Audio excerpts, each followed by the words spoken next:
इनकार कर दिया क्योंकि वे लिव इन में रहकर खुश थे। अब आपको ऐसा लगेगा सर लिव इन में रहकर खुश थे का अर्थ यह हुआ कि ये विवाह से बचना चाहते थे। जी नहीं, लिव इन में यानी कि एक साथ एक दूसरे के साथ रहने पर आफ्टर ऑल मजबूर किसने किया उसको जानने के लिए आप इस सेशन को एंड तक सुनिएगा। फिलहाल तो आप कारण नंबर 1 पर हैं कि ये एक दूसरे के साथ लिव इन में रहते हैं, शादी नहीं करते हैं। शादी नहीं कर रहे तो बच्चे पैदा करने की जिम्मेदारी उन पर नहीं आ रही है। ऐसी स्थिति के अंदर चीजें बिगड़ रही हैं। तो आपको एक फिगर देखिए, 1950 के दशक के बाद जापान में शादी के बाहर बच्चे का जन्म लगभग 2% ही हुआ, यानी कि लिव इन में रहने वाले लोगों ने मात्र 2% लोगों ने ही बच्चे पैदा किए। जापान की प्रजनन दर में गिरावट का मुख्य रूप से युवा महिलाओं की शादी का कारण है। जापान में चरम प्रजनन उम्र, जिस समय सबसे ज्यादा बच्चे पैदा होते हैं, उस समय पर अब अविवाहित रहने वाली लड़कियों का अनुपात बढ़ रहा है। 1975 के बाद यह 21% से ऊपर चला गया है, यानी 21% लड़कियां जो इस एज ग्रुप में हैं जिस समय बच्चियां मां बनती हैं वो विवाह ही नहीं करना चाह रही हैं, उनकी संख्या 21% तक पहुंच गई है। साल 2020 में 25 से 29 साल की उम्र की 66% लड़कियों ने शादी नहीं की। वहीं 30 से 34 साल की उम्र की 39% लड़कियों ने शादी नहीं की। जापान का यह आंकड़ा चौंकाने वाला नहीं अपितु डराने वाला है। डरा क्यों रहा है समझ में आया?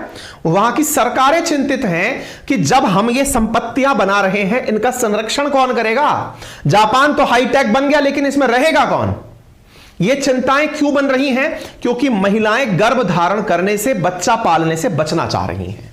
उसका नमूना और प्रेजेंटेशन क्या बता रहा है कि जो शादी योग्य हैं, जो शादी के बाद बच्चा करने की उम्र में महिलाएं हैं, वो विवाह करने से कतरा रही हैं। 21% महिलाएं ऐसी हैं। बहुत बड़ा नंबर होता है, 1/5 आबादी ऐसी हो गई हो समझिए।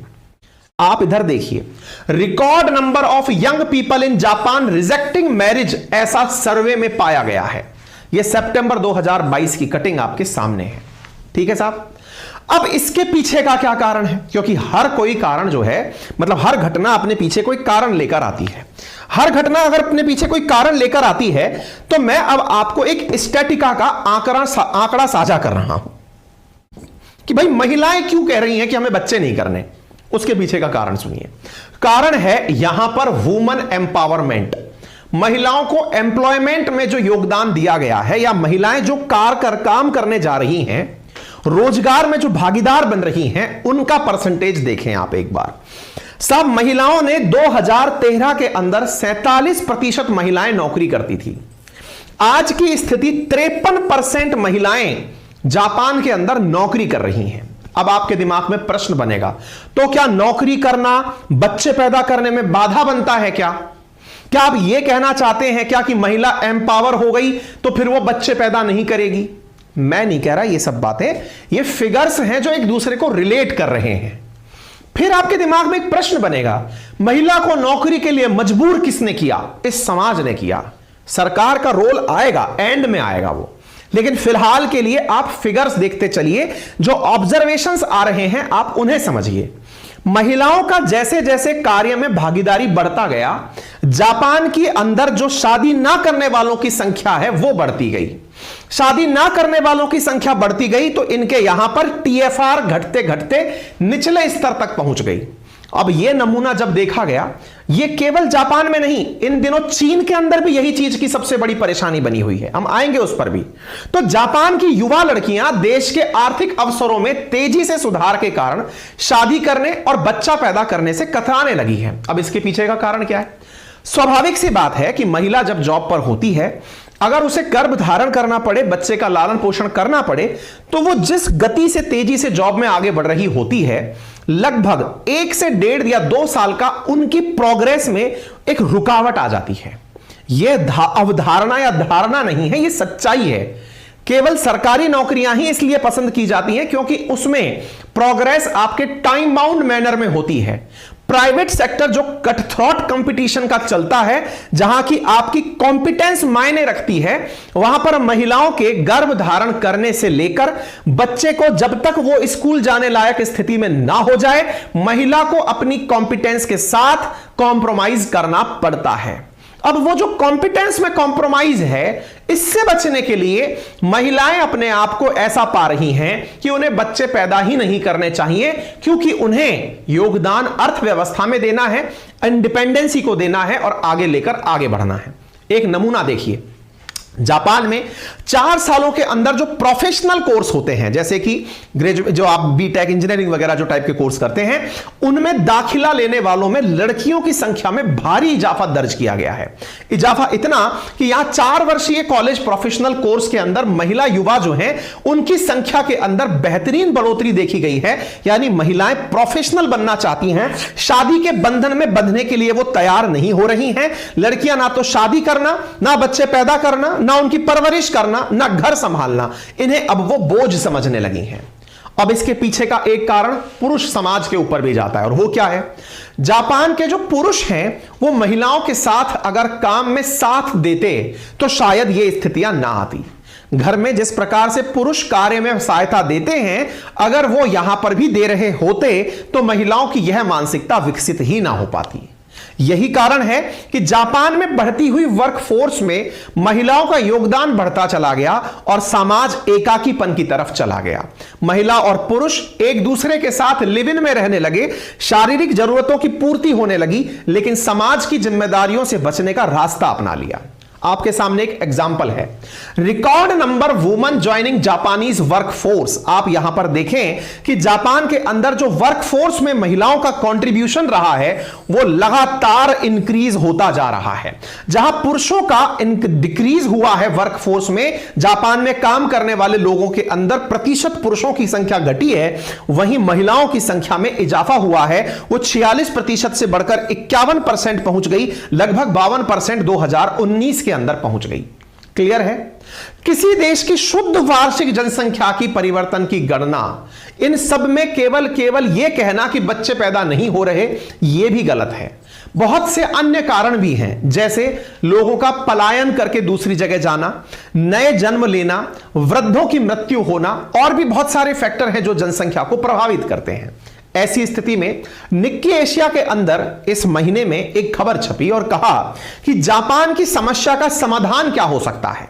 आंसर था कि लोग दूसरे जगह से पलायन करके जापान रहने चले जाएं, तभी संभव है कि जापान अपनी जनसंख्या को बचा पाएगा। अर्थात आप और हम जैसे लोग जो जनसंख्या की वजह से परेशान हैं, हमारे पास प्राकृतिक संसाधनों का अभाव है, हमारे पास में जगह का अभाव है, रोजगार का अभाव है, ऐसी स्थिति में क्यों ना हम जैसे देश से लोग जहां बड़ी मात्रा में जनसंख्या है वो जाकर जापान रहने चले जाएं। तो अब लोग ये कह रहे हैं, आपने देखा होगा कनाडा ने हाल ही में बहुत से लोगों को अपने यहां रहने के लिए परमानेंट स्थान दे दिया है।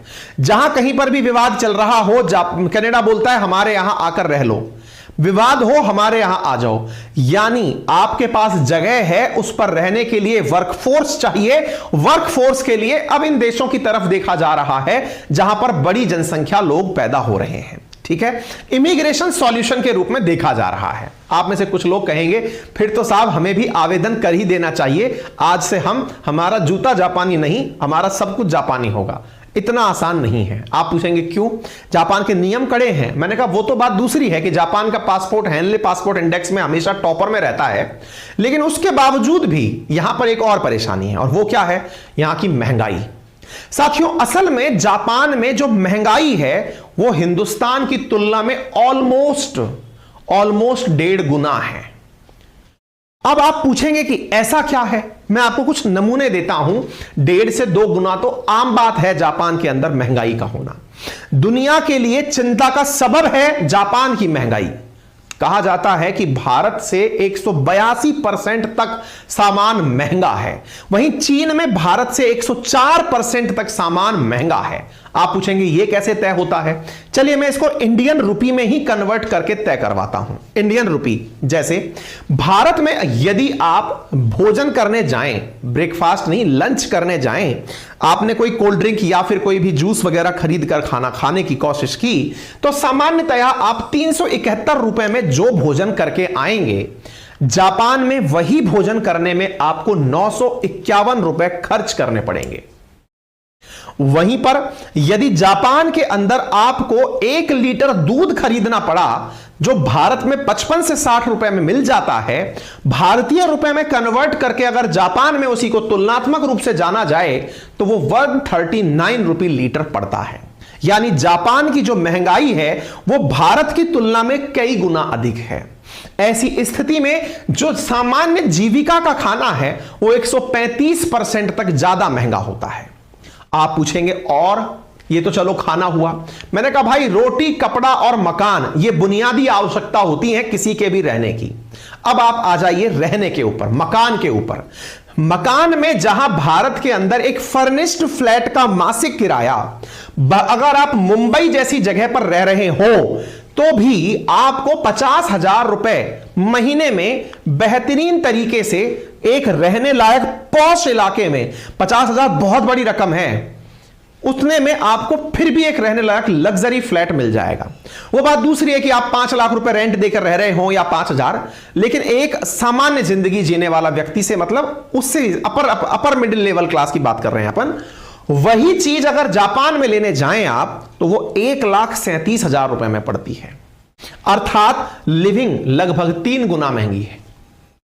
वहीं अगर हम कपड़ों की बात करें तो एक साधारण कैलकुलेशन जीन्स के पैंट से देखा जाए तो लेवाइस की जीन्स जो भारत में 2594 रुपए में एक साधारण जीन्स आ जाती है, जापान में वो साधारण रेंज 4,000 रुपए से शुरू होती है।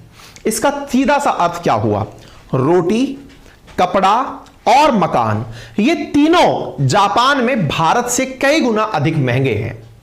क्या यही महंगाई तो वो कारण नहीं जो कि हर चीज का रूट कॉज हो? आप पूछेंगे कैसे? हमने कहा आपने अब तक क्या सुना? आपने अब तक सुना कि यहां पर लोग बच्चे पैदा नहीं करना चाहते। क्या बच्चे गुड्डा गुड्डी का खेल है क्या? बच्चे पैदा किए, वाओ बधाई हो। नहीं साहब, एक बच्चे की परवरिश में जो खर्चा होता है, जापान जैसे महंगे देश में उसकी कितनी महंगाई होगी ये आप अंदाजा लगा सकते हैं। नंबर 1, जब महंगाई इतनी ज्यादा है, क्या महिलाओं का काम करना उनकी इच्छा है या मजबूरी है? नंबर 2, यहां पर महंगाई इतनी है कि यदि व्यक्ति अकेला कमाने निकले तो शायद वो परिवार का भरण पोषण ना कर पाए। इस कारण से महिला और पुरुष को लग के काम करना पड़ रहा है। 2 कारण। नंबर 3 कारण, जब यहां पर महंगाई को ही कंट्रोल नहीं किया जा सका है तो महिला पुरुष को आप विवाह के लिए मना कैसे लेंगे? क्योंकि वर्क फोर्स तो ऑलरेडी जॉब में इन्वॉल्व है, आप उन्हें टाइम कैसे दे पाएंगे? यानी इन सब चीजों के पीछे मैंने कहा ना सरकार जिम्मेदार है। वो सरकार जिम्मेदार कैसे हुई? महंगाई की वजह से। होना क्या चाहिए था?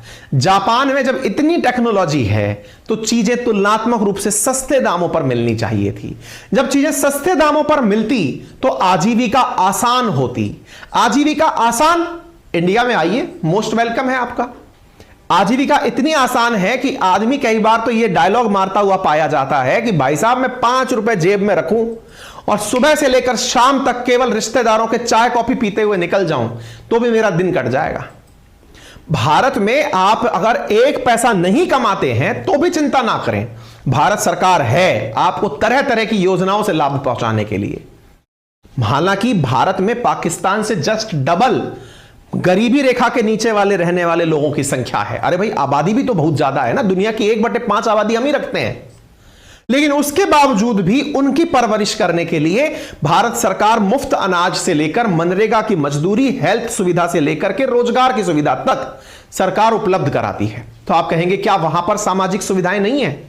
लगता तो नहीं है, क्योंकि इतनी महंगाई अगर वहां है तो वो सामाजिक सुविधाएं हैं किसके लिए, यह समझने का प्रश्न है।